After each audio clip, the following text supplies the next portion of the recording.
مگر تم خود ہی اب اس تک پہنچ گئی۔ یہ کہہ کر میری ساس نے مجھے ایک نظر دیکھا اور کہنے لگی، وہ میری بیٹی ہے جو کہ اس وقت 18 سال کی ہو چکی ہے، ایک چھوٹی بچی کی طرح ہے۔ دراصل میرے 4 بیٹے اور ایک بیٹی تھی اور مجھ میں مزید بچے پیدا کرنے کی طاقت نہیں تھی، اور یہ بات اس وقت مجھے ڈاکٹر نے کہہ دی جب میری بیٹی پیدا ہوئی، مگر میں چاہتی تھی کہ میری ایک اور بیٹی بھی پیدا ہو، اس لیے میں ایک بار پھر امید سے ہو گئی اور میں نے یہ بات سب سے چھپائی، مگر یہ بات اپنے شوہر سے کیسے چھپا سکتی تھی؟ اس لیے پھر جب میرے شوہر کو اس بات کا پتہ چلا تو مجھ سے بہت خفا ہوئے اور اس نے مجھ سے کہا کہ اسے ضائع کر دو، کیونکہ ڈاکٹر نے تمہیں منع کیا تھا، اب تمہاری صحت اس قابل نہیں کہ تم بچہ پیدا کرو۔ مگر میں ضد پر اڑ گئی۔ پھر اس دن میری طبیعت خراب ہوئی تو میں ڈاکٹر کے پاس چلی گئی اور اس نے مجھے چیک اپ کے بعد بتایا کہ میری بیٹی ہے اور یہ بچی نارمل نہیں ہے، مگر اب اسے ضائع بھی نہیں کیا جا سکتا، ورنہ میری جان بھی جا سکتی تھی، کیونکہ مجھے اس وقت 8واں مہینہ تھا۔ اسی لیے میں نے فیصلہ کیا کہ کوئی غلط قدم نہیں اٹھاؤں گی۔ میرے دل میں یہ بھی خیال آتا تھا کہ سائنس خدا نہیں تھی، اس لیے ان کی کہی بات جھوٹ بھی ہو سکتی تھی، مگر مجھے ڈاکٹروں کی بات پر اس وقت یقین آیا جب یہ بچی اس دنیا میں آئی، اور ہم سب ڈر گئے کیونکہ یہ کسی انسان کا بچہ لگ ہی نہیں رہا تھا، اس کی شکل بہت ڈراؤنی تھی۔ سب نے مجھ پر غصہ کیا تھا کہ یہ تمہاری ضد کی وجہ سے ہوا ہے۔ اب اس بچی کو کوئی بھی گھر لے آنے کو تیار نہیں تھا۔ سب کا کہنا تھا کہ اس بچی کو کوئی میڈیسن دے کر انہیں ختم کر دیا جائے یا پھر کسی فلاحی ادارے میں جمع کروا دیتے ہیں، مگر میں اس کی ماں تھی، میں اسے کیسے مار سکتی تھی یا پھر اکیلا کیسے چھوڑ سکتی تھی؟ اس لیے میں نے اپنے گھر والوں سے خوب جھگڑا کیا اور ضد کر کے اس بچی کو اپنے ساتھ لے آئی، اور پھر سب کے فیصلے کے مطابق اس بچی کو اوپر چھت والے کمرے میں رکھا گیا تاکہ کسی کو کچھ پتہ نہ چل سکے۔ اوپر میرے علاوہ کوئی نہ جاتا اور میں خود ہی اس کا خیال رکھتی، کیونکہ اس کے بہن بھائی بھی تمہاری طرح دیکھ کر ڈر جاتے تھے، مگر میری تو اولاد تھی اور میں نے اسے جنم دیا تھا، اس لیے مجھے اس کا خیال رکھنا تھا۔ تمہاری شادی سے کچھ دن پہلے میں نے اسے تمہاری بری دکھائی تھی، تب میری بیٹی ضد پر اڑ گئی کہ مجھے بھی ایسے جوڑے چاہیے۔ وہ کہتی تھی کہ آپ مجھے یہ جوڑا دے دیں اور اپنی بہو کے لیے نئے جوڑے بنا ڈالیں، مگر اس وقت میرے پاس اتنے وقت نہ تھا کیونکہ شادی کو 2 دن رہ گئے تھے۔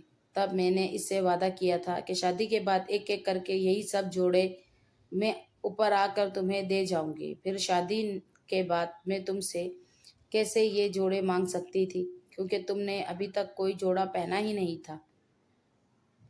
بہت سوچنے کے بعد میرے دماغ میں یہی ترکیب آئی کہ میں تمہیں روز ایک جوڑا پہننے کو کہوں اور اگلے روز تم سے کسی بھی بہانے سے وہ جوڑا لے کر اپنی بیٹی کو دے دوں اور تمہیں بازار سے نیا لے دوں۔ راحیلہ، میں اپنی بیٹی کو کسی بھی حال میں خوش دیکھنا چاہتی تھی، چاہے وہ 18 سال کی ہو گئی ہے، مگر وہ اتنی ضدی اور چڑچڑی سی ہے، وہ اپنی ہر بات منوا کر ہی رہتی ہے۔ اگر تمہیں یہ سب برا لگا ہو تو مجھے معاف کر دو۔ یہ کہہ کر میری ساس رونے لگی اور پھر مجھ سے کہا کہ راحیلہ بیٹی، کبھی کبھی جب میں بیمار پڑ جاتی ہوں تو سوچتی ہوں کہ میرے مرنے کے بعد اس کا کون خیال رکھے گا۔ مجھے اپنی غلطی کا احساس ہوتا ہے اور میں سوچتی ہوں کہ کاش میں نے انہیں ڈاکٹروں کی بات مان لی ہوتی تو آج اسے بیچاری کو بھی اتنی تکلیف سے نہ گزرنا پڑتا۔ اپنی ساس کو یوں روتا دیکھ کر میں نے انہیں معاف کر کے اپنے سینے سے لگا لیا۔ آخر میں بس اتنا ہی کہوں گی کہ دوستو، انسان اپنی زندگی میں کبھی کبھار ایسی غلطیاں بھی کر لیتا ہے جس کا خمیازہ اسے عمر بھر بھگتنا پڑتا ہے۔ کبھی نہ کبھی بہت زیادہ لالچ بھی ہمیں بہت تکلیف دیتی ہے، اس لیے خدا سے بہت زیادہ مانگنے کی بجائے اپنی بہتری ہی مانگنی چاہیے۔ میری ویڈیو کو لائک، شیئر اور سبسکرائب کر دیجیے گا۔ اللہ حافظ۔